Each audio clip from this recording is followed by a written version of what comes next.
ক্লাসে যেটা পড়ছিলাম সেটা হচ্ছে কি বার্কসেপার ল। বার্কসেপার লটা কি ছিল? DB mu naught by 4 pi IDL sine theta divided by R square.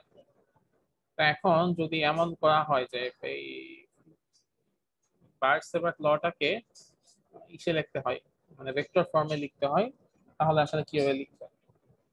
তো সেই জিনিসটা আমি একটু দেখাই। তো নর্মালি আমরা ভেক্টর ফর্মে যখন কোনো কিছু লিখি তখন কি করি? ধরো এফ সমান সমান M, F is equal to M A. এটা কিন্তু খুব সহজে ভেক্টর ফর্মে লিখে ফেলি। এখানে একটা ভেক্টর চিহ্ন দেই, এখানে একটা ভেক্টর চিহ্ন দেই, ভেক্টর ফর্ম হয়ে গেল, তাই না? কিন্তু এই বার্কসেপার লর যে ভেক্টর ফর্ম, এটা আসলে এত সহজ না, এটা একটু কঠিন আর কি, তো সহজভাবে লেখা যায় না। তো স্যার এটা, স্যার হ্যাঁ স্যার আপনার বোর্ড নাই স্যার? এখন তো বোর্ড আছে স্যার, বোর্ডে করলে ভালো হয়। হ্যাঁ, বোর্ডে করাইলে ভালো হয়, হ্যাঁ বোর্ডে করাচ্ছি দাঁড়াও।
আচ্ছা, আমাদের মিড টার্ম কবে থেকে শুরু আর কবে শেষ হবে, কেউ কি জানো?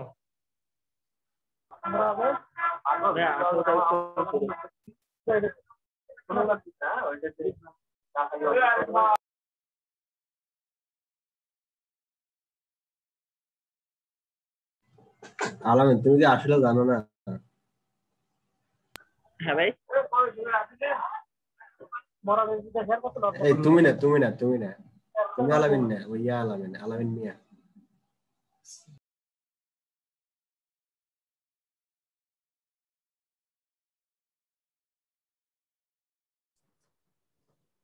না, আমি জানি, কিন্তু এক্স্যাক্টলি কবে থেকে শুরু আর কবে থেকে মানে কবে শেষ সেটা জানি। কনফার্মেশনের জন্য, হ্যাঁ, তাই না মানে বন্ধু? 17 17 18 তারিখ থেকে শুরু সেটা জানি, কিন্তু কবে আছে কবে নাই বা কবে আচ্ছা, থেকে শুরু হয়েছিল সেটা। হ্যাঁ দেখো, সেটা হচ্ছে আমরা আসলে কি করবো এখন? বার্কসেপার লরটাকে ভেক্টর ফর্মে লিখবো আসলে। স্যার কি এখন ঢাকাতে? হ্যাঁ দেখাবো। তো বার্কসেপার লটা তো আমরা জানি, তো যেহেতু লটা জানি, সেই লটাকে আমরা ভেক্টর ফর্মে লিখবো। সেটা হচ্ছে আমাদের লটা হচ্ছে কি জিবি সমান সমান I DL sine theta divided by R square. এটা হচ্ছে আমাদের বার্কসেপার ল। তো এখানে আমি একটা বাদ করছে, সেটা হচ্ছে কি mu naught by 4 pi dB সমান সমান হচ্ছে mu naught by 4 pi IDL sine theta divided by R square. তো এটাকে যদি আমি ভেক্টর ফর্মে লিখতে চাই তাহলে কি করতে হবে? এপাশে আমার একটা ভেক্টর চিহ্ন দিতে হবে, আর এপাশে হচ্ছে mu naught by 4 pi IDL sine theta divided by R square. এখন আমরা যেটা করব, যেহেতু এই পাশে ভেক্টর চিহ্ন দিচ্ছি, ওই পাশেও আমাদের একটা একক ভেক্টর দিয়ে সেটাকে ব্যালেন্স করতে হবে। তো এই পাশে যদি আমি একটা একক ভেক্টর দেই, আচ্ছা একক ভেক্টর দিয়ে এটাকে ব্যালেন্স করলাম। তো এটাকে এখন আমরা কিভাবে লিখব? তো মিউ নট বাই 4 পাই, দেখো এখানে কি আছে, আই ডিএল। খেয়াল করো, আই কিন্তু হচ্ছে কারেন্ট এবং কারেন্টের পরিমাণ কিন্তু ফিক্সড। তো এটা হচ্ছে এ পাশে চলে আসবে, কারণ এটা তো আমি মানে কারেন্ট আমার ইও না, কি বলে, ভেক্টর রাশিও না। তো এখানে ভেক্টর রাশি যে জিনিসটা আছে,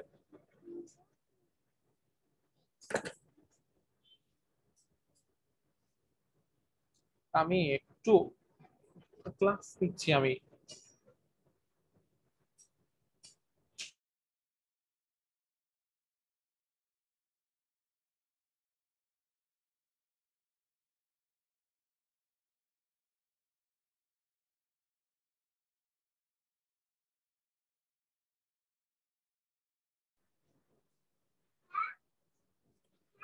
সরি, আমার ভাতিজা একটু ই করতেছিল।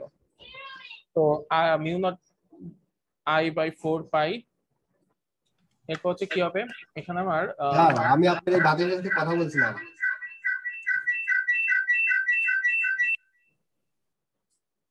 আচ্ছা, mu naught I by 4 pi, এখানে আমাদের ভেক্টর রাশি আছে কি ডিএল সাইন থিটা,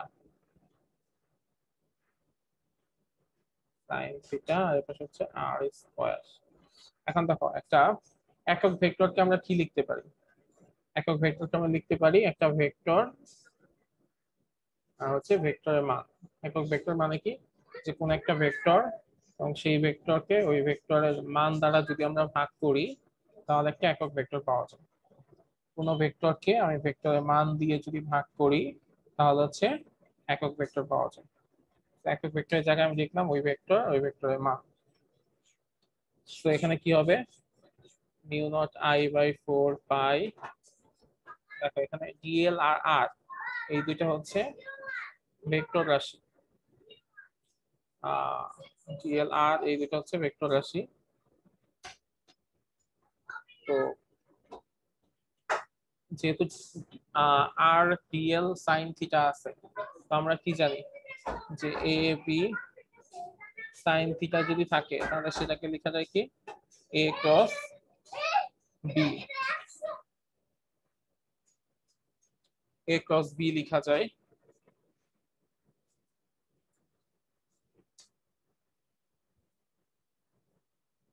এ ক্রস বি লেখা যায়। তো আমরা এখানে যেটা লিখতে পারি সেটা হচ্ছে কি, যেহেতু আমার এখানে ডিএল আর সাইন থিটা আছে, তো আমি এটাকে লিখতে পারি ডিএল ক্রস আর, আর নিচে আর স্কোয়ার, আর এখানে একটা আর আছে। এই দুইটাকে যদি আমরা একত্র করি, তাহলে এখানে লিখতে পারি আর কিউব। ঠিক আছে, তো আমার এখানে যেটা আসবে ডিবি, এটাকে যদি আমি ভেক্টর রাশিতে কনভার্ট করি, ডিবি সমান সমান mu naught I by 4 pi DL cross R divided by R cube. তো এটাই হচ্ছে বায়ার-সেভার্ট ল এর ভেক্টর ফর্ম। ভেক্টর ফর্মকে আসলে দুই ভাবেই লেখা হয় নরমালি, দুই পাশে দুইটা ভেক্টর চিহ্ন দিয়ে লেখা হয়, বা এই ওয়েতে লেখা হয়, এছাড়া আর কোনো ওয়ে নাই। ঠিক আছে, এই দুই ওয়ে যদি জানা থাকে, তাহলে তুমি যে কোনো ইকুয়েশনে ভেক্টর ফর্ম লিখতে পারবে। ঠিক আছে, কারো কোনো কনফিউশন? স্যার নিচের লেখাটা বুঝতেছি না আলোর জন্য। কোন লেখাটা? স্যার ওই কি জানি একটা আলো পড়ছে ওই যে নিচে। আচ্ছা, DL cross R divided by R cube, এটা হ্যাঁ হ্যাঁ ল্যাপটপে হ্যাঁ আলো করছি। R divided by R cube. আচ্ছা স্যার, এখন এখন বোঝা গেছে। কনফিউশন, আর কোনো কনফিউশন আছে? না স্যার আমার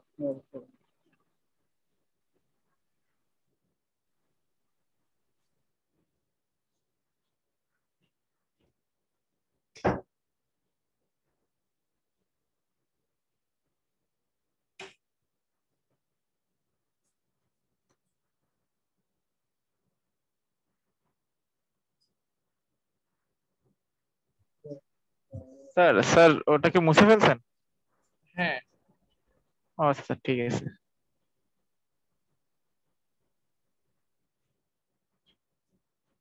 তোমার কোনো কনফিউশন ছিল? জি স্যার, একটু যদি বুঝাই দিতেন না লাগতো তাহলে ক্লিয়ার হইতাম আর কি। না, তুমি আমাকে বলো কোন লাইনটা বুঝো নাই। না স্যার, যদি প্রথম থেকে যদি আপনি একবার বুঝাই দিতেন তাহলে মানে হ্যাঁ বুঝবো, আপনি যেটা বলছেন বুঝবো, কিন্তু একটু কষ্ট করতে হবে নিজেকে তাই। তোমার মানে স্যার কথাটা প্রথম থেকে আরেকবার একটু বলে দিলে ভালো তোমার হতো এটা। কথাটা কিন্তু ক্লিয়ার হলো না। তুমি মানে আমি তোমাকে বুঝাইলাম, হ্যাঁ স্যার। স্যার বলতেছো যে একেবারে শুরু থেকে শেষ পর্যন্ত আবার বুঝাইতে। মানে তুমি আমাকে ক্লিয়ার করে বলো যে কোন লাইনটা তুমি বুঝতে পারো নাই। স্যার থার্ড লাইনটা স্যার একটু বুঝাই দিতেন আমার। আচ্ছা, এই লাইনটা তাই তো? জি স্যার। আচ্ছা, একক ভেক্টরের সংজ্ঞা কি? যে কোন একটা ভেক্টরকে আমি যদি কি করি, একক ভেক্টর সংজ্ঞা হচ্ছে যে কোন একটা ভেক্টরকে আমি যদি ওই ভেক্টরের মান দ্বারা ভাগ করি ভাগ করি। তাহলে হচ্ছে তার একক ভেক্টর পাওয়া যায়। জি স্যার। আচ্ছা, কোন একটা ভেক্টরকে যে কোনো একটা ভেক্টরকে যদি এ একটা ভেক্টর হয়, সেই এক ভেক্টরকে তার মান দ্বারা যদি ভাগ করি তাহলে হচ্ছে আমি কি পাই, ওই ভেক্টরে একটা একক ভেক্টর পাই। তো এখানে আমি সেই কাজটাই করছি, আর যদি একটা একক ভেক্টর হয়, আর ভেক্টর আর আর ভেক্টরের মান দ্বারা আমি তাকে ভাগ করছি, ভাগ করলে আমি তো এখানে একটা একক ভেক্টর পাইছি। তো এরপরে আমি এখানে কি দেখাইছি, যে যে কোনো আমরা জানি যে এ বি সাইন থিটা, যদি দুইটা ভেক্টর রাশির সাথে সাইন থিটা গুণ হয় তাহলে আমরা সেটাকে ক্রস ভেক্টরের ক্রস, ক্রস গুণন হয়। তাহলে A B A cross B. তাহলে এখানে আমার ডি এল হচ্ছে একটা ভেক্টর রাশি, এ হচ্ছে আর হচ্ছে ভেক্টর রাশি, সাইন থিটা আছে এই জন্য আমি ডিএল ক্রস আর লিখছি। আর নিচে আমার আর স্কোয়ার, আর এখানে আরেকটা আর আছে, সেই দিকে আর আর স্কোয়ার আর আর গুণ হয়ে আর কিউব, আর আগে যা ছিল তাই আছে।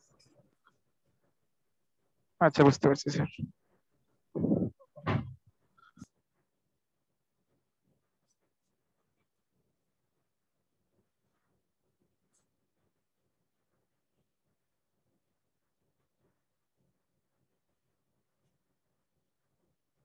ওকে, তো আমরা এতক্ষণ হচ্ছে বার্নস লটা পড়লাম, তো এবার যে জিনিসটা পড়বো সেটা হচ্ছে ফ্যারাডেস ল অফ ইন্ডাকশন।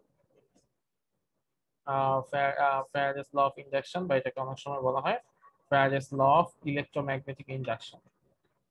আচ্ছা, তো এই Faraday's law of induction actually দুইটা ল আছে। একটাকে মানে ফার্স্ট ল বা সেকেন্ড ল হিসেবে বলা যায়। তো ফ্যারাডেস ফার্স্ট লটাতে কি বলা হয়েছে? ফার্স্ট লতে বলা হয়েছে যে an EMF is introduced in a loop when the number of magnetic field lines that passes through the loop is changing. আচ্ছা, এটাকে আমি একটু অন্যভাবে একটু বুঝাই, ডিরেক্ট ল থেকে না গিয়ে আমি একটু অন্যভাবে জিনিসটা তোমাদেরকে বোঝানোর চেষ্টা করি।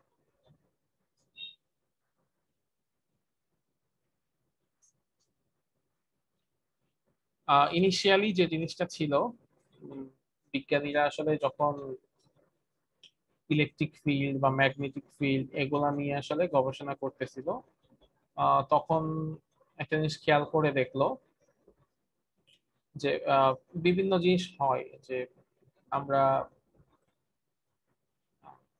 বিভিন্ন ভাবে আসলে বিদ্যুৎ তৈরি করতে পারি। জিনিসটা কেমন, যে তোমরা কি ইসের ঘটনাটা জানো, যে বিজ্ঞানী ওয়েরস্টেড যে ফার্স্ট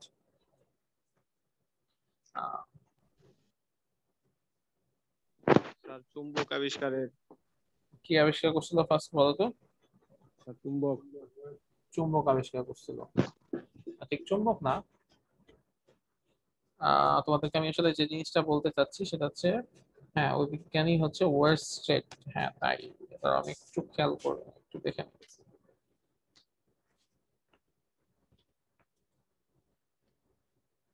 মানে বিদ্যুৎ প্রবাহের বিভিন্ন ধরনের ক্রিয়া আছে না, বিদ্যুৎ প্রবাহ করলে সেখানে তাপ উৎপন্ন হইতো, মানে তাপ উৎপন্ন, তাপের সাহায্যে বিদ্যুৎ তৈরি করা যাইতো, তারপর আবার বিভিন্ন ধরনের রাসায়নিক বিক্রিয়ার সাহায্যে বিদ্যুৎ তৈরি করা যাইতো। তো এরকম করে বিভিন্ন বিজ্ঞানী বিভিন্ন ধরনের এক্সপেরিমেন্ট করা শুরু করে, ঠিক আছে। যেমন মোটামুটি 1831 সালে মাইকেল ফ্যারাডে উনি হচ্ছে একটা কাজ করে, সেটা হচ্ছে যে কোন এক জায়গায় চৌম্বক ক্ষেত্র তৈরি করে এবং চৌম্বক ক্ষেত্রের ফলে সেখানে বিদ্যুৎ উৎপন্ন হয়। তো এই ঘটনার পরে বিজ্ঞানীদের মাথায় আরেকটা বুদ্ধি আসলো, যে তাইলে কি এরকম করা যাবে কিনা, যে কোন এক জায়গায় তড়িৎ প্রবাহ করে রাসায়নিক ক্রিয়া তৈরি করা যাবে কিনা, এরকম করে বিজ্ঞানীরা বিভিন্ন ধরনের গবেষণা করতে থাকে। তো এর মধ্যে বিজ্ঞানী ওয়েস্ট্রেড উনি হচ্ছে একটা এক্সপেরিমেন্ট করে। ওনার এক্সপেরিমেন্টটা ছিল কেমন? ওনার এক্সপেরিমেন্টটা ছিল এরকম যে কোন একটা জায়গায় উনি হচ্ছে একটা ইসের মাধ্যমে, একটা চৌম্বকের মাধ্যমে সেখানে হচ্ছে এক ধরনের বিদ্যুৎ উৎপন্ন করার একটা প্রবণতা উনি তৈরি করে। ওনার যে জিনিসটা ছিল সেটা হচ্ছে কেমন যে, দাঁড়াও একটু দেখানোর চেষ্টা করি। আচ্ছা, বোর্ডেই দেখায় আমি।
বিজ্ঞানী ওয়েস্টে যে এক্সপেরিমেন্টটা করে, এক্সপেরিমেন্টটা ছিল এরকম কিছুটা।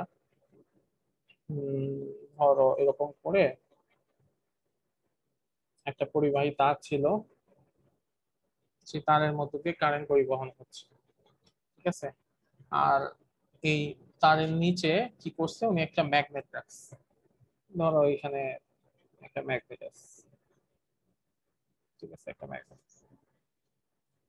তো যে জিনিসটা দেখা গেল যে এই তারের মধ্য দিয়ে মানে এই ম্যাগনেটটা এমন একটা ম্যাগনেট বা এমন একটা চৌম্বক শলাকা যেটা হচ্ছে কি করতে পারে, মুক্তভাবে ঘুরতে পারে, মানে চারদিকে ঘুরতে পারে, এরকম একটা ম্যাগনেট রাখছে। তো যে পরিবাহীটা ছিল সেই পরিবাহীর মধ্য দিয়ে উনি হচ্ছে বিদ্যুৎ চালনা করছে। চালনা করলে দেখা গেল যখন এই পরিবাহীর মধ্য দিয়ে বিদ্যুৎ চালনা করতেছে, তখন এই ম্যাগনেটটা কি করে, ম্যাগনেটটা হচ্ছে ঘুরে। সেটা হচ্ছে বিক্ষেপ বিক্ষেপ দেয়, ঠিক আছে, মানে বিক্ষিপ্ত হয়। তার মানে যে জিনিসটা বোঝা গেল যে এই পরিবাহীর মধ্য দিয়ে যখন আমি বিদ্যুৎ চালনা করছি সেখানে এক ধরনের ইলেকট্রিক ফিল্ড তৈরি হয়েছে। আর ইলেকট্রিক ফিল্ডটা যখন তৈরি হচ্ছে সেখানে নিশ্চয়ই কোনো ধরনের একটা ম্যাগনেটিক ফিল্ড তৈরি হয়। যে ম্যাগনেটিক ফিল্ডটা, এই যে ম্যাগনেট আছে সেই ম্যাগনেটের যে এক্সিস্টিং ম্যাগনেটিক ফিল্ড সেটাকে কোনোভাবে হচ্ছে কি করে, ডিস্টার্ব করে বা কোনোভাবে ইন্টারফেয়ার করে, এবং ইন্টারফেয়ার হওয়ার কারণে এই চৌম্বক শলাকার এক ধরনের বিক্ষেপণ তৈরি হয় বা এই চৌম্বক শলাকা বিক্ষিপ্ত হয়। তো স্যার এই এটার জিনিস, মাধ্যমে কি ফ্যান গুলা ঘুরে নাকি স্যার?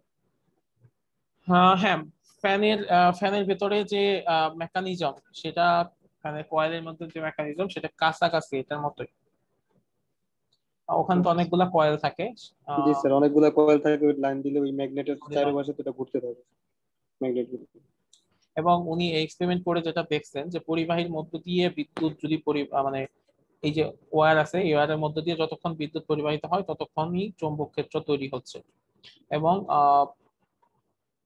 যে চৌম্বক ক্ষেত্র যেটা তৈরি হয় সেটার মান ডিপেন্ড করে, মানে কতটুকু চৌম্বক ক্ষেত্র তৈরি হচ্ছে সেটা ডিপেন্ড করে যে আমি কতটুকু বিদ্যুৎ পরিবহন করতেছি তার উপর।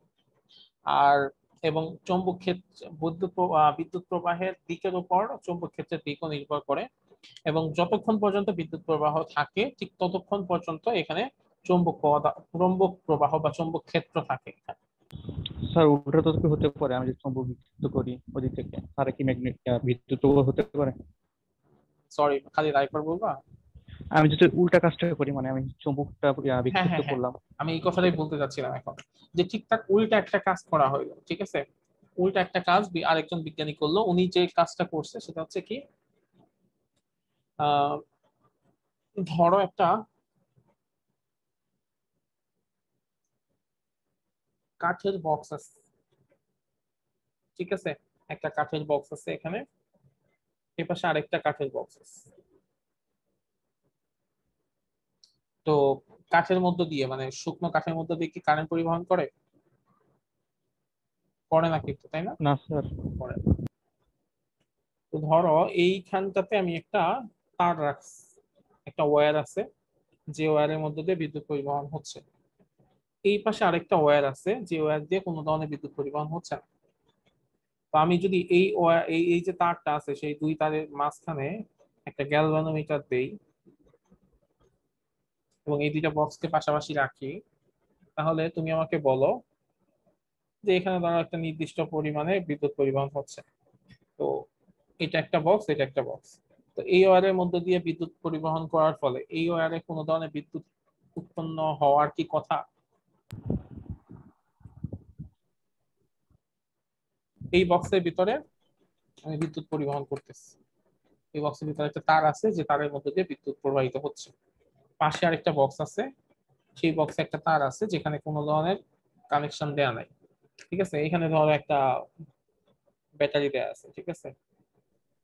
স্যার এখানে হবে হয়তো, কারণ বিদ্যুৎ প্রবাহের ফলে একটা ম্যাগনেটিক ফিল্ড তৈরি হবে। হবে না। ঠিক আছে। আচ্ছা, তো স্বাভাবিকভাবে তোমাদের মধ্যে একজন বলছে যে বিদ্যুৎ প্রবাহিত হইতে পারে, হ্যাঁ, ওর কথাটাই সত্যি যে এখানে বিদ্যুৎ প্রবাহিত হবে। কিন্তু স্বাভাবিকভাবে কি মনে হয়? স্বাভাবিকভাবে মনে হয় যে এখানে যেহেতু একটা ব্যাটারি আছে, এখানে বিদ্যুৎ পরিবহন হবে। কিন্তু এখানে যেহেতু কোনো ব্যাটারি না, এখানে বিদ্যুৎ পরিবহন হওয়ার কোনো কথা না, তাই তো? এটা যদি দূরে থাকে, এখানে না থেকে যদি এইদিকে কোথাও থাকে, তাহলে বিদ্যুৎ পরিবহন হবে না। কিন্তু এটাকে যখন এখানে আনা হবে, তখন দেখা যায় এর মধ্যে বিদ্যুৎ পরিবহন হচ্ছে। তাহলে এই জিনিসটা কিভাবে হইলো? স্যার ম্যাগনেটিক ফিল্ডের এরিয়ার মধ্যে আসলে শুরু হবে হ্যাঁ, বিদ্যুৎ তো প্রবাহ। এখানে যে জিনিসটা হয়, যে এইখানে যখন একটা বিদ্যুৎ পরিবহন হয়, তখন এখানে একটা ম্যাগনেটিক ফিল্ড তৈরি হয়। ঠিক আছে, একটা ম্যাগনেটিক ফিল্ড বি তৈরি হয়। সেই ম্যাগনেটিক ফিল্ড কিন্তু আবার আহ কাঠ টাট এইসবকে মানে না। মানে ম্যাগনেটিক ফিল্ড কাঠের মধ্যে দিয়ে যেমন বিদ্যুৎ পরিবহন হয় না, কিন্তু ম্যাগনেটিক ফিল্ডের মধ্যে, কাঠের মধ্যে দিয়ে ম্যাগনেটিক ফিল্ড পরিবহন হইতে পারে। তো দেখা যায় স্যার যে এইখান থেকে এই পাশে একটা ম্যাগনেটিক ফিল্ড তৈরি হয়। তো এই পাশে যখন একটা ম্যাগনেটিক ফিল্ড তৈরি হবে, তো সেই ম্যাগনেটিক ফিল্ড এখানে আবার একটা বিদ্যুৎ পরিবহন মানে এখানে একটা কি তৈরি করে, এই যেটার মতো করে। যখন একটা ম্যাগনেটিক ফিল্ড থাকবে, তখন সেখানে আবার একটা ইলেকট্রিক ফিল্ড তৈরি হয়ে যায়। আর ইলেকট্রিক ফিল্ড যখন তৈরি হবে, তখন এখান দিয়ে কারেন্ট পাস করবে। হ্যাঁ, বলো জুবাইর। আমরা যে স্যার ওয়াইফাই ইউজ করি স্যার, স্যার এটা কি ম্যাগনেটিক ফিল্ডের যে তরঙ্গ, এই তরঙ্গের আকারে ইউজ করি? না, ওয়াইফাই এর যে তরঙ্গ, সেটা most probably electromagnetic field, electromagnetic wave আর কি। এটা হচ্ছে ওই রেডিও ওয়েভ আছে না? তোমরা যে এই ইন্টারমিডিয়েট মনে হয় পড়ছিলা যে ইলেকট্রোম্যাগনেটিক ওয়েভের অনেকগুলা প্রকারভেদ আছে। জি সব স্যার, থেকে অনেকগুলো হাইয়েস্ট তরঙ্গ দৈর্ঘ্য হচ্ছে রেডিও ওয়েভ। তো ওই রেডিও ওয়েভ যেটা হচ্ছে এফএম ওয়েভ বা এএম ওয়েভ, ওই তরঙ্গে আসলে আমাদের স্যাটেলাইট, তারপর টিভি, রেডিও, তারপর মোবাইলের কানেকশন, মানে মোবাইলের টাওয়ার টাওয়ারের যে কানেকশন বা ওয়াইফাই, এই সবগুলা মোস্ট প্রবাবলি ওই রেডিও ওয়েভের লেন্থে।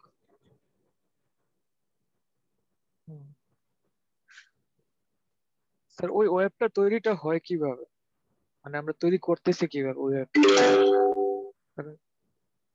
যখন আমাদের বাংলাদেশের স্যাটেলাইট কিংবা কোনো কিছু ছিল না হুম। একাত্তরের আগে, তাও তখনও তো আমাদের রেডিও সিস্টেমটা ছিল। তো ওই টাওয়ার কিংবা নেটওয়ার্কিং সিস্টেমটা আসলে ক্রিয়েট হইতেছে কিভাবে, এত শক্তিশালী নেটওয়ার্কটা কিংবা এত তরঙ্গ মানে রেডিয়েশনটা? আচ্ছা, এটা যেটা হয়, যে ধরো এটা তো আবার ধরো অন্য থিওরি করতে হবে। সেটা হচ্ছে কেমন, যে ধরো এটা হচ্ছে বিজিবি বা ধরো বাংলাদেশ রেডিও, ঠিক আছে।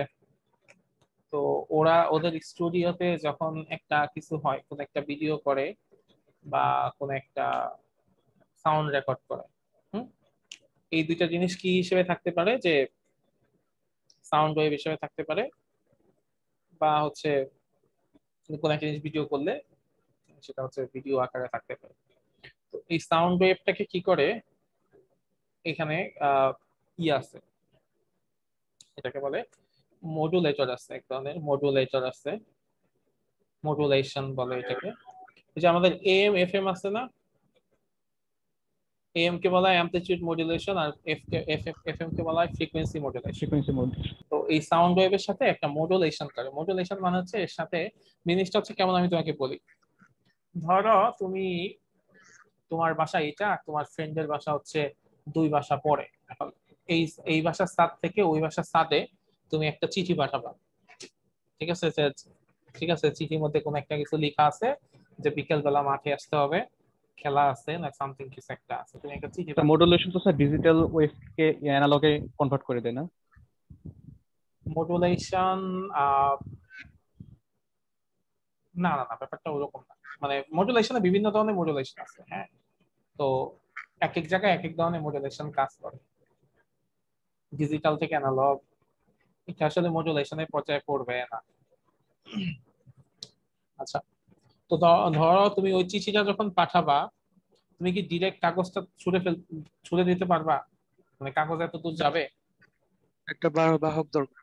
হ্যাঁ, তার মানে কি তোমার একটা বাহক দরকার, মানে একটা ক্যারিয়ার ওয়েভ দরকার। তো এই মডুলেশনের সময় এই টাইপের একটা কাজই হয়, যে এখানে সাথে একটা ক্যারিয়ার ওয়েভ যোগ হয়ে তোমার এই সাউন্ড ওয়েভটাকে একটা ইলেকট্রোম্যাগনেটিক ওয়েভে কনভার্ট করে। ঠিক আছে, একটা ইলেকট্রোম্যাগনেটিক ওয়েভে কনভার্ট করে, সেই ইলেকট্রোম্যাগনেটিক ওয়েভটা হচ্ছে স্পেসে পাঠিয়ে দেওয়া হয়। এখন এইখানে স্যাটেলাইট, সেটা বাংলাদেশের স্যাটেলাইটে থাকুক আর হচ্ছে অন্য কোনো দেশের স্যাটেলাইটে থাকুক। বাংলাদেশের স্যাটেলাইট থাকলে এখন যে আমরা বঙ্গবন্ধু স্যাটেলাইটে পাঠাই, আর আগে যেটা হয়তো অন্য কোনো স্যাটেলাইট ভাড়া নেওয়া হয়তো, অন্য কোনো স্যাটেলাইটে একটা অংশ আমরা মানে চুক্তিভিত্তিক ভাড়া দেওয়া থাকতো, সেইখানে আমরা ওটা পাঠাইতাম। সেইখান থেকে এটা আবার কি করে, যে তোমার যে বাসা, আমাদের বাসায় যে অ্যান্টিনা যে আছে, অ্যান্টিনা হচ্ছে এই ওয়েভটাকে টাইনা নিয়ে আসে। টাইনা নিয়ে আসার পরে এখানে একটা ডিমোডুলেটর আছে, তোমার বাসার যে টিভি আছে সেই টিভিতে একটা ডিমোডুলেটর আছে। সেই টিভিটা কি করে, এই ইলেকট্রোম্যাগনেটিক ওয়েভ থেকে ক্যারিয়ার ওয়েভটাকে আলাদা করে দেয়, আলাদা করে দিয়ে সাউন্ড ওয়েভ বা তোমার হচ্ছে যে ভিডিও যেটা আছে ওই জিনিসটাকে সে তখন আমরা টিভির মাধ্যমে আবার দেখতে পাই।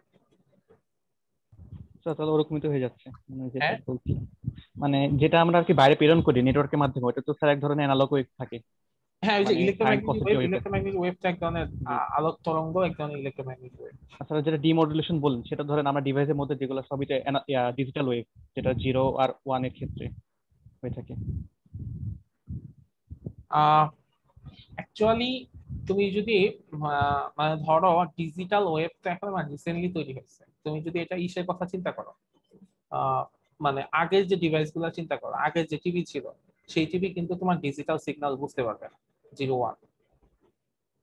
ঠিক আছে, এখন আমাদের অ্যান্ড্রয়েড টিভি আছে, কিন্তু এর আগেই যে কিছুদিন আগে পেটমোটা এক ধরনের টিভি ছিল বা এলইডি, সিআরটি টিভি স্যার এগুলো। ওই টিভিগুলো কিন্তু আসলে ডিজিটাল সিগন্যাল বুঝবে না। ডিজিটাল সিগন্যাল কিন্তু শুধুমাত্র এই যে আমাদের কম্পিউটার, মোবাইল, ল্যাপটপ বা এখন যে অ্যান্ড্রয়েড টিভি গুলো আছে বা এখন যে ডিজিটাল যেসব ডিভাইস আছে সেই জিনিসগুলো ওরা বুঝতে পারে, 0-1। তো আমরা এই কাজটা করতে পারি, সেটা হচ্ছে যে আমাদের ধরো পেন টাইপে যে ইনফরমেশন থাকে, পেন টাইপে যে ইনফরমেশন থাকে, সিডি ড্রাইভে যে ইনফরমেশন থাকে, ল্যাপটপে যে ইনফরমেশন থাকে, সেই সব ইনফরমেশন আসলে যে 0-1 এইরকম করেই থাকে, মানে 0-1-এর যে কোনো একটা অ্যারেঞ্জমেন্ট হিসেবে থাকে। যখন আমরা কোন একটা কি করি, কোন একটা ফাইল ডিলিট করে দেই, তার মানে কি, যে আমার যেখানে অ্যারেঞ্জমেন্ট যেটা ছিল সেই অ্যারেঞ্জমেন্টটা আমরা হচ্ছে মুছে ফেলছি বা সেই অ্যারেঞ্জমেন্টটাকে আমরা উল্টোপাল্টা করে ফেলছি, আবার যখন রিস্টোর করি তখন যে জিনিসটা আবার আগের মতো ফেরত আসে। ঠিক আছে, এটা পসিবল যে যে কোনো ইলেকট্রোম্যাগনেটিক ওয়েভ বা যে কোনো সিগন্যালকে ডিজিটাল সিগন্যালে যদি তুমি কনভার্ট করে ফেলো, তখন হচ্ছে ওটা আরো ভালো মতো কাহিনীপত্র হইতে পারবে। এই জিনিসগুলো আসলে যেহেতু তোমরা ইলেকট্রিক্যালের স্টুডেন্ট, তোমরা আসলে ভালো জানবা। আমি আমি তো আসলে ফিজিক্স পড়ছি, তো একেবারে স্যার আপনারা তো স্যার এগুলো নিয়ে বেশি মানে র কাজ করেন বা এগুলো নিয়ে আমরা গবেষণা আমরা করেন। আসলে মানে আমরা কোন কাজটা করি, যে আমরা যে তোমার আমি যে প্রসেসটা দেখাইলাম এই প্রসেসটা ডেভেলপমেন্টের কাজ করি আমরা, কিন্তু এই যে মাঝখানে যে ইঞ্জিনিয়ারিং যে পার্টটা, যে ধরো এইটা কেমনে পাঠাবো, ঠিক আছে, বা এই যে নেটওয়ার্ক সিস্টেমটা যদি ভালো করে মানে দেখা যায় তাহলে কি এই ব্যাপারগুলো সবকিছু ক্লিয়ার হবে? হ্যাঁ হ্যাঁ, তোমাদের মনে হয় এই টাইপের কোর্স তো আছেই। স্যার এটা হচ্ছে মেজর কোর্স আছে নেটওয়ার্ক হ্যাঁ, ডোমেইন। তোমাদের নেটওয়ার্কে মেজর কোর্স আছে, ওই কোর্সগুলো যখন তোমরা করবা তখন তোমাদের কনসেপ্ট একেবারে ক্লিয়ার হয়ে যাবে, কারণ তোমাদের কাজ তো এসব নিয়ে করতে হয়। আর আমাদের কাজ হচ্ছে এইরকম যে আমরা আসলে থিওরি গুলাই ডেভেলপ করি, কিন্তু ভেতরে গিয়ে এই জিনিসটা আসলে কিভাবে চলে ওই জিনিসটা আমরা আসলে করি না, ওই জিনিসটা আবার তোমাদের পার্ট। স্যার আমরা যে এখন যেটা পড়তেছি ইলেকট্রোম্যাগনেটিক, এটা তো স্যার মানে রেডিও ওয়েভটা এর মধ্যেই পড়তেছে তাই না? হ্যাঁ, ইলেকট্রোম্যাগনেটিক ওয়েভ রেডিও ওয়েভের মতোই।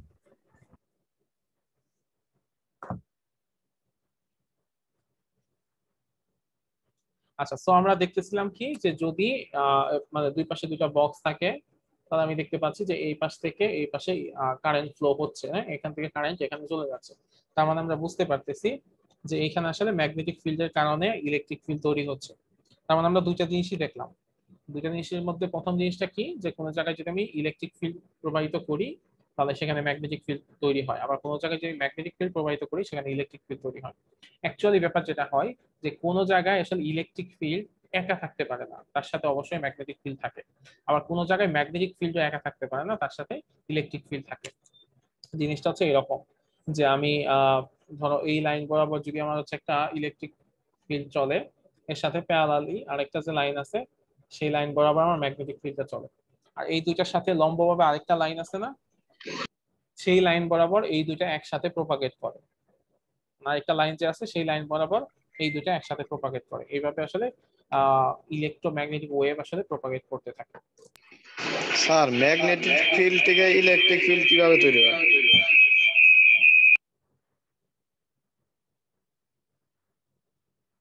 আচ্ছা, তুমি বলছো যে ম্যাগনেটিক ফিল্ড থেকে ইলেকট্রিক ফিল্ড কিভাবে তৈরি হয় বা ইলেকট্রিক ফিল্ড থেকে ম্যাগনেটিক ফিল্ড কিভাবে তৈরি হয়, এটাই তো কোশ্চেন, তাই না? জি স্যার। আচ্ছা, এটা আসলে মানে যদি আমাদেরকে আমি আগেও কিছু জিনিস বলছিলাম যে কিছু জিনিস আসলে একেবারে ইন্ট্রিনজিক বা ক্যারেক্টারিস্টিক বৈশিষ্ট্য, ঠিক আছে? তুমি কোনোভাবে এই জিনিসটাকে অফও করতে পারবা না, যে কোনো একটা জায়গায় ইলেকট্রিক ফিল্ড তৈরি করলে সাথে সাথে ওইখানকার মানে শুধু ইলেকট্রিক ফিল্ড তৈরি করবা, কোনো ম্যাগনেটিক ফিল্ড থাকবে না, আবার কোনো ম্যাগনেটিক ফিল্ড তৈরি করবা কোনো ইলেকট্রিক ফিল্ড থাকবে না, এই জিনিসটা আসলে করতেই পারবা না। এটা একেবারে ক্যারেক্টারিস্টিক এক ধরনের প্রপার্টি, এটা এমনিতে অটোমেটিক্যালি তৈরি হয়ে যায়। মানে এটা যে আলাদা করে তৈরি করতে হয় ব্যাপারটা ওইরকম না, ঠিক আছে? তুমি কোনো জায়গায় ইলেকট্রিক ফিল্ড তৈরি করবা, সাথে সাথে ওখানে এক ধরনের ম্যাগনেটিক ফিল্ড অটোমেটিক্যালি তৈরি হয়ে যাবে, বা কোনো এক জায়গায় ম্যাগনেটিক ফিল্ডকে তৈরি করবা, সাথে সাথে একটা ইলেকট্রিক ফিল্ড তৈরি হয়ে যাবে। বুঝতে পারছো কনসেপ্টটা? জি স্যার। পীযূষ? জি স্যার, বুঝতে পারছি।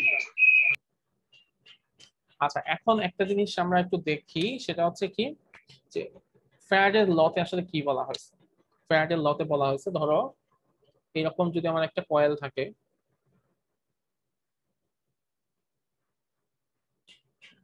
সেই কয়েলের মধ্যে মধ্যে আমি হচ্ছে কি করলাম,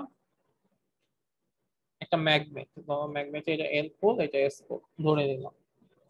একটা কয়েলের মানে এন এস পোলে একটা ম্যাগনেটকে আমি যদি এরকম একটা কয়েলের মধ্যে প্রবেশ করাই, একটা লুপের মধ্যে প্রবেশ করাই, তো ধরো এখানে একটা অ্যামিটার আছে, অ্যামিটার না, এখানে একটা গ্যালভানোমিটার। স্যার বলো। স্যার কতক্ষণ চলবে ক্লাস স্যার? 2:30টা পর্যন্ত। ও স্যার, একটু হাসপাতালে যাইতে হবে তো স্যার, সেজন্য জিজ্ঞাসা। কি জন্য, মানে জরুরি দরকার? জি স্যার, একটু জরুরি দরকার। জরুরি দরকার যদি হাসপাতালে যাওয়ার মতো জরুরি দরকার থাকে তাহলে তো তুমি ক্লাস নাও করতে পারো। জি স্যার, একটু জরুরি দরকার ছিল। আচ্ছা, তো একটা ম্যাগনেটকে তুমি যদি এরকম একটা লুপের মধ্যে প্রবেশ করাও, তাহলে যে জিনিস হয়, ইনিশিয়ালি ম্যাগনেটটা যখন এখানে আসে তখন দেখবা যে এখানে কোনো ডিফ্লেকশন নাই। এই লুপের মধ্যে প্রবেশ করাইলা, ঠিক আছে, ধরো এই ম্যাগনেটটা এই লুপের মধ্যে প্রবেশ করলো, তখন এইখানে এক ধরনের ডিফ্লেকশন তৈরি হয়। তো স্বাভাবিকভাবে যখন এখানে এক ধরনের ডিফ্লেকশন তৈরি হবে তখন তুমি কি করতে চাইবা, যে এটা আমি এখানে রেখে দেই, মানে এখানে ডিফ্লেকশন তৈরি হওয়া মানে কি, এখানে ডিফ্লেকশন তৈরি হওয়া মানে কি এখানে কারেন্ট উৎপন্ন হবে, তাই না? জি স্যার। তার মানে এখানে কারেন্ট উৎপন্ন হয়েছে। তো তুমি যখন এটা রেখে দিবা তখন কি দেখবা জানো, তখন দেখবা এখানে কোনো ধরনের মানে কারেন্ট উৎপন্ন হওয়া বন্ধ হয়ে গেছে, ডিফ্লেকশনও থেমে গেছে।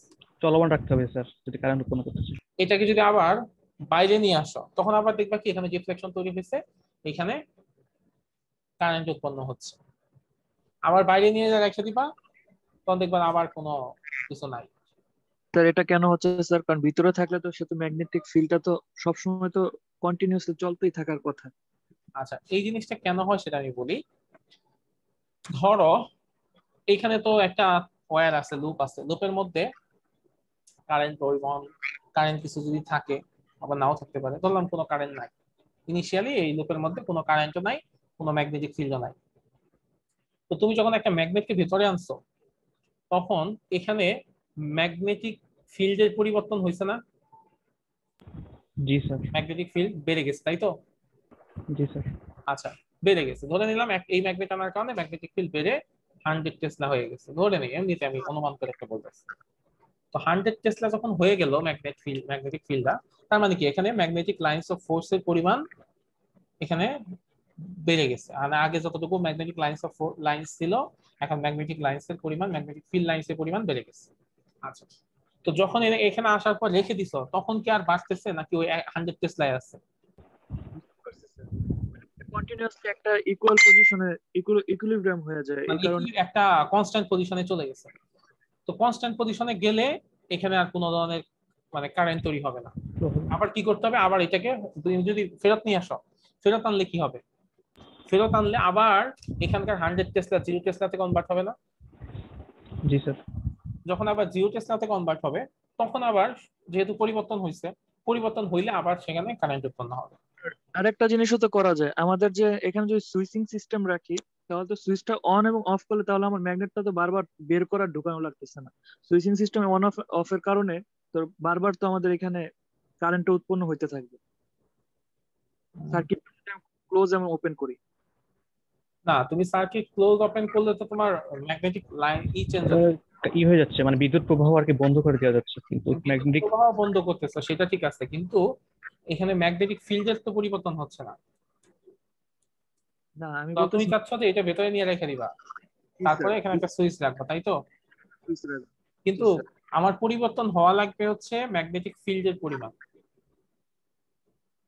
না স্যার, এটা তো চলতে চলতে এক সময় চলমান অবস্থায় এসে তো 100 টেসলাতে তার যতটুকু খিদে আছে ততটুকু তো সব পেট ভরে যাবে 100 টেসলা। যখন আমি অফ করব তখন তো 100 টেসলা আর থাকবে না, মানে সে তো রিমুভ হয়ে গেছে সেই জায়গা থেকে। তখন যখন আবার অন করব তখন তো সে আবার নতুন করে ফিল্ড তৈরি করবে না ভিতরে। না না না না, তুমি এখানে এই অ্যামিটার দাও বা গ্যালভানোমিটার দাও বা সুইচ দাও না দাও সেটা আসলে কোনো ইফেক্ট করতেছে না। ইফেক্ট ফিল্ড করতেছে, তো এখানে চৌম্বকের উপরে না, ফিল্ডটা শুধু চৌম্বকের হ্যাঁ, উপরে নির্ভর ইফেক্ট করতেছে চুম্বকের উপরে। চুম্বকের মানে মেইন কথাটাই হচ্ছে এখানে তুমি যদি ম্যাগনেটিক ফিল্ড লাইনের পরিমাণ এই লুপের মধ্যে চেঞ্জ করতে পারো, দ্যাট মিন্স ম্যাগনেটিক ফিল্ডের পরিমাণ এই লুপের মধ্যে চেঞ্জ করতে পারো, তাহলেই শুধুমাত্র তোমার এখানে ইএমএফ তৈরি হবে। আর যদি চেঞ্জ না করতে পারো তাহলে কোনো ইএমএফ তৈরি হবে না। এখন তুমি সেখানে গ্যালভানোমিটার রাইখা দেখো বা অ্যামিটার রাইখা দেখো, সেটা তো পরের কথা, ঠিক আছে? কিছুটা জেনারেটর দিয়ে বিদ্যুৎ উৎপন্নের মতোই। হ্যাঁ, এই যে আমরা জেনারেটর দিয়ে সব জায়গায়, যেখানেই যত জায়গায় বিদ্যুৎ উৎপন্ন করা হয় সব জায়গায় কিন্তু এরকম একটা লুপ থাকে। সেই লুপের মধ্যে আমরা কি করি, আহ কোন একটা জিনিস কন্টিনিউয়াসলি কি করানো হয়, মুভ করানো হয়, তাই না? জি স্যার। এসি বিদ্যুৎ উৎপন্ন হয়, অনেক সময় স্ট্রিম দিয়ে করানো হয়, সেটা মানে সবসময় ম্যাক্সিমাম সময় স্ট্রিম দিয়ে করানো হয়। সেই স্ট্রিম তৈরি করতে বিভিন্ন কিছু আমরা ইউজ করি, নদীর পানি ইউজ করি, অনেক সময় আমরা অনেক সময় তেল ইউজ করি, অনেক সময় গ্যাস ইউজ করি, অনেক সময় নিউক্লিয়ার পাওয়ার প্ল্যান্ট ইউজ করি। মেইন কথা কিন্তু ওইটাই যে এইটুকু কাজ করানোর জন্য এত কাজ করা হয়। মানে হাত দিয়ে বারবার উঠানামা করানো কষ্ট না, বা এটা কি পসিবল? কতটুকু বিদ্যুৎ উৎপন্ন হবে এই জিনিসটা করার জন্য এই যে আমরা কি বলে নিউক্লিয়ার রিঅ্যাক্টর বানাই, এই জিনিসটা করার জন্য আমরা হচ্ছে উইন্ড মিল বানাই স্যার, ওয়েট মিল বানাই, যা কিছু বানাই, আমরা যত কিছু করি মেইন কাজ হচ্ছে এই যে এটা, এই নড়াচড়া করার জন্য এত কিছু, ঠিক আছে? আচ্ছা, তো এইটা হচ্ছে ফ্যারাডের ফার্স্ট ল। ফার্স্ট লতে বলা হয় an EMF is introduced in a loop when the number of magnetic field lines that pass through the loop is changing. যখন এই লুপের মধ্য দিয়ে ম্যাগনেটিক লাইনস এর পরিমাণ চেঞ্জ হচ্ছে তখনই এইখানে এক ধরনের ইএমএফ তৈরি হবে, আদারওয়াইজ কোনো ইএমএফ তৈরি হবে না। আর ফ্যারাডের সেকেন্ড লতে কি বলা হয়েছে? ফ্যারাডের সেকেন্ড লতে বলা হয়েছে যে এইখানে যে পরিমাণ ইএমএফ তৈরি হবে সেটার পরিমাণ কতটুকু, সেটা বলা হয়েছে দ্য ইনডিউসড ইএমএফ ই সমান সমান is equal to negative rate of at which the flux show the circuit is changing. That means d phi by dt. আমরা phi সমান সমান কি জানি?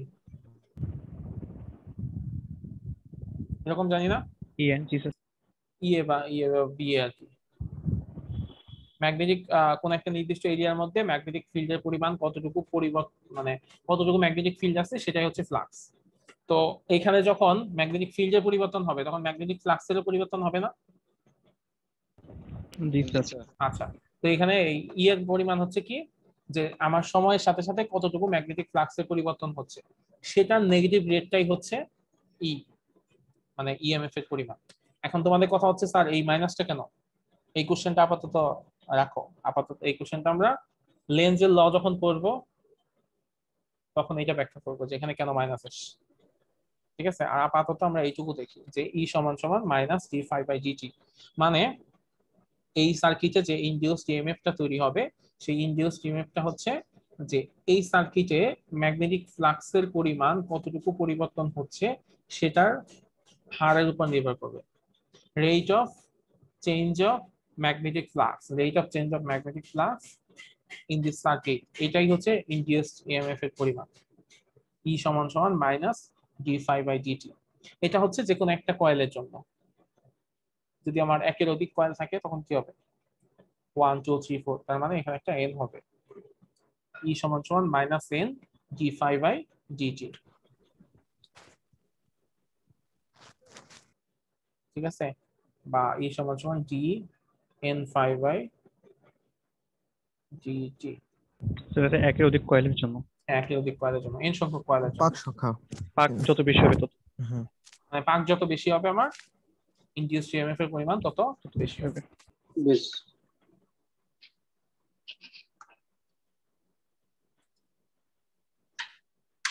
আচ্ছা, তো এখন তোমরাও যে দেখো এখানে একটা এক্সপ্লেনেশন দেয়া আছে, আমাদের একটা ম্যাগনেটকে যদি আমরা লুপের মধ্যে নেই তখন আমরা দেখবো যে ম্যাগনেটের নিডলটার পরিবর্তন হচ্ছে, আবার একটু পরে মানে নিডলটা রেস্ট অবস্থায় রাখলে আবার কোনো রিফ্লেকশন দেখা যাবে না, তখন আমরা কি করি সেটাকে আবার বাইরে নিয়ে আসি। ঠিক আছে, এরকম করে এই জিনিসটা হয়। আচ্ছা, এরপর হচ্ছে আমরা লেঞ্জের ল দেখি। হ্যাঁ, লেঞ্জের ল যেটা বললাম যে এই মাইনাসটা কেন আসলো সেই জিনিসটা একটু বোঝার চেষ্টা করি আমরা।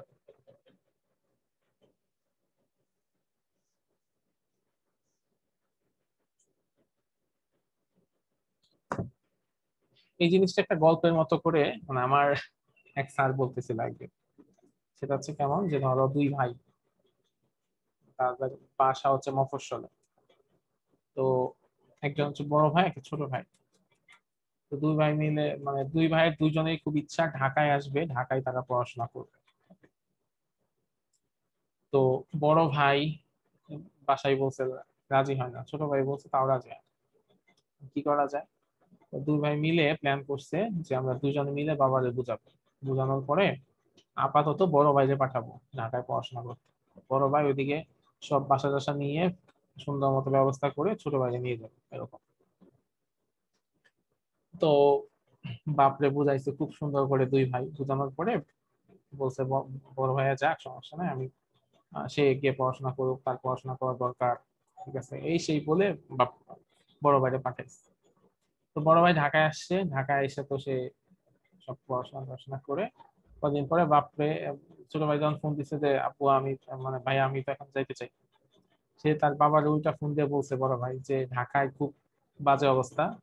ঠিক আছে, এখানে থাকা খাওয়ার কষ্ট, এই কষ্ট সেই কষ্ট, এখানে এই সমস্যা ওই সমস্যা, এখানে আসলে ও ভালো মতো থাকতে পারবে না, ওর ঢাকায় আসার কোনো দরকার নাই।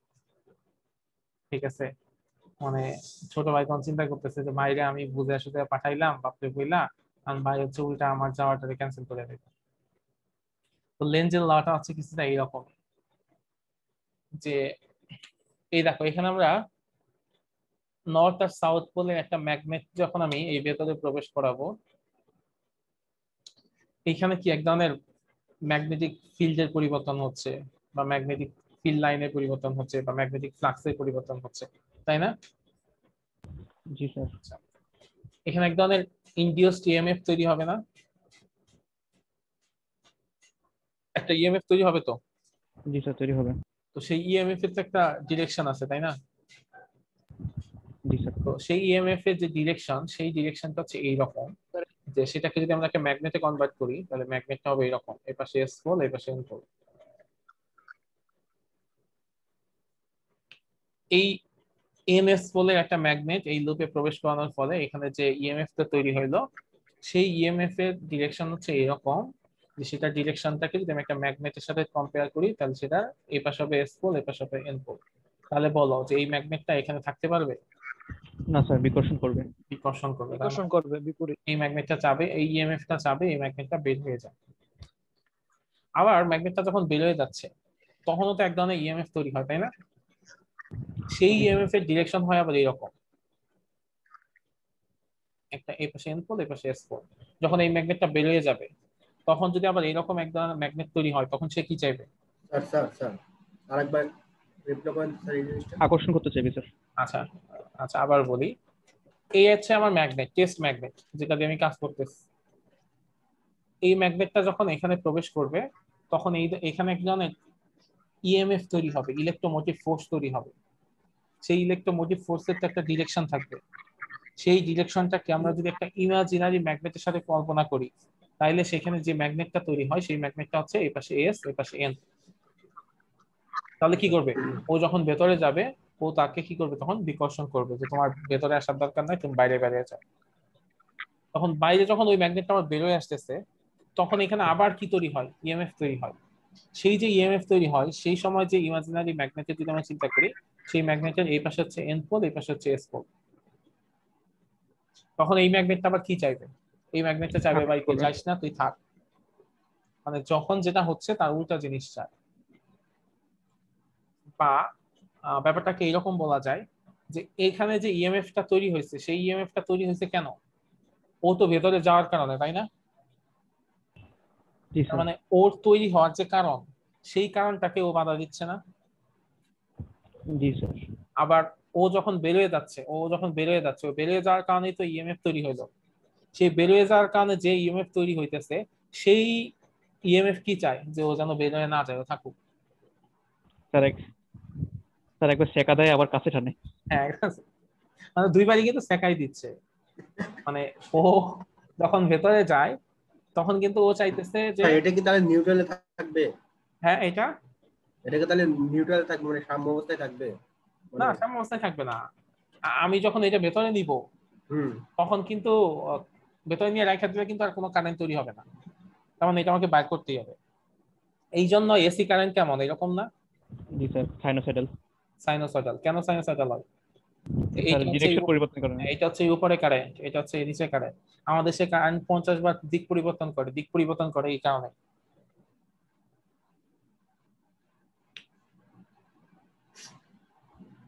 বুঝতে পারছো কাহিনী কি? তোমাদের মানে তোমাদের ইলেকট্রিক্যালের মেইন পড়া কিন্তু আজকে। জি স্যার, তাই তো দেখতেছি স্যার। তোমাদের কাজই তো কারেন্ট তৈরি করা, তাই না? জি স্যার। কারেন্ট তৈরি করা বা কারেন্ট নিয়ে কাজ করা, ডিস্ট্রিবিউশন করব। তো কারেন্ট তৈরি হলেই তো ডিস্ট্রিবিউশন হবে। সো এইটাই হচ্ছে লেঞ্জের ল। লেঞ্জের লতে বলা হয় an induced electromagnetic force always rise to a current। এইখানে যখন একটা ইনডিউস ইএমএফ তৈরি হইলো, এই যে এটা প্রবেশ করানোর ফলে, সেই ইনডিউস ইএমএফ একটা কারেন্ট তৈরি করে, যে কারেন্টের rise to a current whose magnetic field, যার ম্যাগনেটিক ফিল্ডটা অপোজ করে, মানে বাধা দেয়। কোনটাকে বাধা দেয়? The original change in magnetic flux. Magnetic flux পরিবর্তন হওয়ার কারণে এখানে ইনডিউস ইএমএফ তৈরি হয়েছে। সেই ইনডিউস ইএমএফ তৈরি হওয়ার কারণে কারেন্ট তৈরি হয়েছে। সেই কারেন্টের ম্যাগনেটিক ফিল্ড বলে যে এইখানে ম্যাগনেটিক ফিল্ড বা ম্যাগনেটিক ফ্লাক্স পরিবর্তন হওয়ার দরকার নাই ভাই। স্যার মানে বেইমানি করে, তাই না? জি স্যার। স্যার হ্যাঁ বলো। স্যার আমি ইউটিউবে একটা ভিডিও দেখছিলাম, মানে ইলেকট্রিক ট্রেন, এরকম একটা ভিডিও দেখছিলাম, মনে করেন যে ব্যাটারি দিয়ে মানে স্প্রিং এর মধ্যে মানে পেঁচানো থাকে, এরকম ঢুকাই দিলে মনে করেন অটোমেটিক্যালি রান করে। অটোমেটিক রান করে? জি স্যার। হইতে পারে স্যার আপনি ইয়ার দেখলে ইউটিউবে সার্চ দিয়ে স্যার ইলেকট্রিক ট্রেন লিখে স্যার, আপনি দেখতে পাবেন। আমি আসলে তো একটা লুপ তৈরি করে আর কি আপনার, জি স্যার। না, এটা পড়া আর একটা লুপ তৈরি করে তার মধ্যে একটা মানে চলাচল করে একটা ম্যাগনেট এরকম আর কি। আমাদের মানে তোমাদের ল্যাবে হচ্ছে সামনে একটা প্রজেক্ট করতে হবে, তো সেই প্রজেক্টে পার্মানেন্ট ক্যাম্পাসে একটা স্টুডেন্ট একবার ইলেকট্রোম্যাগনেট তৈরি করছে। ঠিক এই প্রসেসে কি করে, ও হচ্ছে ব্যাটারি কানেক্ট করলে সেখানে এক ধরনের ম্যাগনেটিক ফিল্ড তৈরি হয়, এবং সেই ম্যাগনেটিক ফিল্ড দিয়ে ও একটা জিনিসকে তুলতে পারে। আবার ব্যাটারিটা কানেকশন ছেড়ে দেয়, ওই ম্যাগনেটটা মানে ওই ম্যাগনেটিক ফিল্ড শেষ হয়ে যায়, তখন আর ম্যাগনেট হিসেবে কাজ করে না ওই জিনিসটা। তো এটার অ্যাপ্লিকেশন কিভাবে জানো? ধরো খুব ভারী কোন একটা জিনিস, ওটাকে তুলতে হবে, কি দিয়ে তুলবা? তখন এরকম একটা ইলেকট্রোম্যাগনেট জি তৈরি স্যার, করে শুনছিলাম স্যার। সুন্দর মতো করে তুলতে আর হবে। ওই স্যার ওটা স্যার ওই সলিনয়েড তৈরি ট্রেনটা করে ওরকমই স্যার, মানে ওই লাইনের মধ্যে আপনার ইলেকট্রিক ফিল্ড তৈরি করে দেয়, লিফটে মানে ট্রেনটা লিফট হয়ে যায়, মানে শূন্যে ভাসে, হ্যাঁ সেই হ্যাঁ, অবস্থাতে হচ্ছে চলাচল করে। এটা খুবই মানে এরকম তৈরি করা পসিবল। স্যার। ওটাতে স্যার সলিনয়েড নেবে, সলিনয়েড উচ্চ হ্যাঁ, মাত্রার সলিনয়েড সলিনয়েড। দিয়েই করা যাবে লুপ। জি স্যার। সলিনয়েড মানেই তো একটা লুপ আছে। সেটা একবার দেখছিলাম স্যার আপনার ন্যাশনাল জিওগ্রাফিতে, মানে একটা ছোট ম্যাগনেট দিয়ে তো কিছু করা যেত না, তো ওখানে যখন ইলেকট্রিক মানে কারেন্ট প্রবাহিত করছে তখন একটা গাড়ি উঠে ফেলছে। হুম হুম, বুঝতে পেরেছি।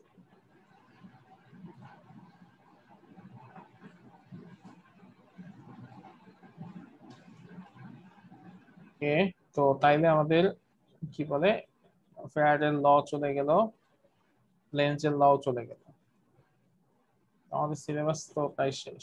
শেষ বলতে তো শেষই। স্যার আমরা কয়টা ক্লাস পেতে পারি? হ্যাঁ, আমরা আমরা কয়টা ক্লাস পাইতে পারি মিডিয়া? আমাদের আর কয়টা ক্লাস পাবো? হচ্ছে আজকে ক্লাস আছে একটা, আগামীকাল ক্লাস আছে একটা, এর পরের উইকে আমরা হয়তো একটা ক্লাস পাবো। ক্লাস আরো নিবেন স্যার? হ্যাঁ, আজকে এই ক্লাস আরো নিবেন স্যার? মানে আজকে ক্লাস ও সারা নেওয়া উচিত না। ক্ষুধা লেগে মানে গেছে। আজকে আবার ক্লাস নেবেন স্যার? বুঝি না, আবার কি ক্লাস নেবেন আমাদের? আজকে কেন, কালকে কথা বলছি। কালকে ক্লাস আছে স্যার, কোনো সিদ্ধান্ত আসছে স্যার কালকে তো? না, সিদ্ধান্ত এখনো আসে নাই, সিদ্ধান্তটা তো অনেক কঠিন, এখানে কোনো সিদ্ধান্ত আসতেছে না। স্যার ওইখানে আজকে আমি এই মাত্র দেখলাম স্যার, ব্র্যাক বাদে নাকি ব্র্যাকরা নিতে পারবে, ব্র্যাক ইউনিভার্সিটি, আর সবাই নিতে পারবে না অনলাইন এক্সাম। এটা কি অথেন্টিক স্যার? কি হতে পারবে? মানে ব্র্যাক ইউনিভার্সিটি তারা ইয়া নিতে পারবে, অনলাইন এক্সাম নিতে পারবে, সব করতে পারবে, আর সব বাদে মানে। কেন ব্র্যাককে কেন দিবে তাইলে?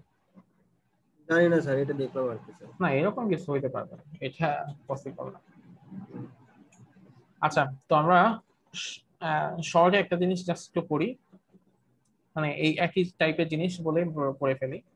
সেটা হচ্ছে ইলেকট্রোম্যাগনেটিক ইন্ডাকশন। আসলে জিনিসটা কি? ইলেকট্রোম্যাগনেটিক ইন্ডাকশন হচ্ছে ধরো কোন একটা ম্যাগনেটকে তুমি মুভ করাইলা, বা কোন একটা সার্কিটের মধ্যে কারেন্ট ফ্লো হইলো, তো তখন একটা ক্লোজ সার্কিটে টেম্পোরারিলি এক ধরনের ইলেকট্রোমোটিভ ফোর্স তৈরি হয়, তো এটাকে বলা হয় ইলেকট্রোম্যাগনেটিক ইন্ডাকশন। যেমন ওই যে আমরা একটু আগে দেখলাম যে কোন একটা সার্কিটের মধ্যে দিয়ে কারেন্ট ফ্লো হইতেছে, সেখানে কি হইতেছে, সার্কিটের মধ্যে কারেন্ট ফ্লো হওয়ার কারণে একটা ম্যাগনেটিক ফিল্ড তৈরি হচ্ছে। ঠিক আছে, তো এইটাকে বলা হয় এক ধরনের ইলেকট্রোম্যাগনেটিক ইন্ডাকশন।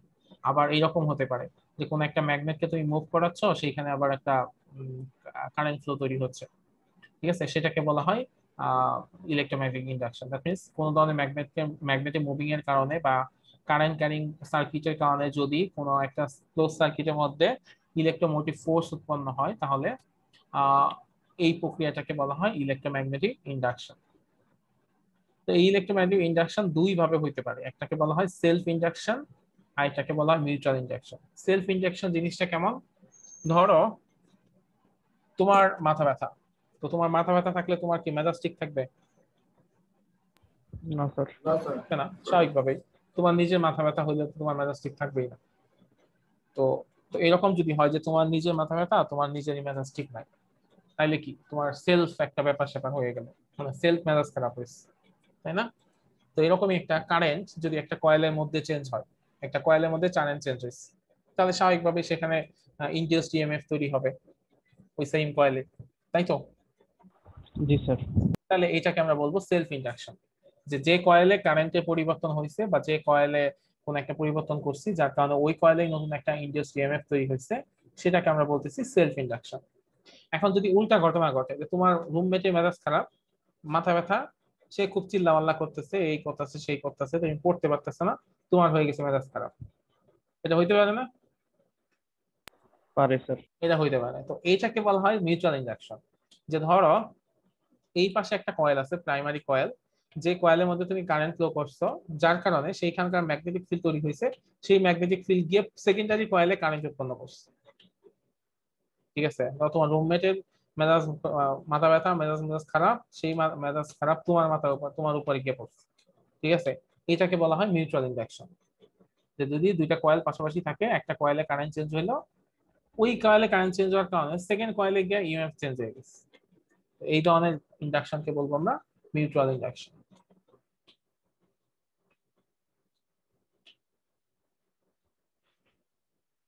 এখন বলো আজকের পড়া নিয়ে স্যার মিউচুয়াল ইন্ডাকশন কি স্যার ট্রান্সফরমারে ইউজ করা হয় না? হ্যাঁ, ট্রান্সফরমার মিউচুয়াল ইন্ডাকশন হয়। Okay sir.